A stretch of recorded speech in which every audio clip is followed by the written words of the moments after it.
Hi everyone. In today's tutorial, we will show you how to schedule Facebook posts on Canva.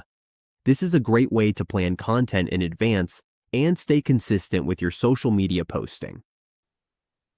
On your Canva dashboard, to schedule a post on Facebook, all we need to do is click the Share button in the upper right corner. Then, choose Facebook, and here we can see the option to schedule the post for later. We just need to click this option. Please note, a Premium Plus subscription is required to use this feature. If we have it, all we need to do is choose the date when we want the post to go live on Facebook. Once that's set, simply click OK, and the post will be scheduled to appear on Facebook. And that's how we schedule Facebook posts on Canva.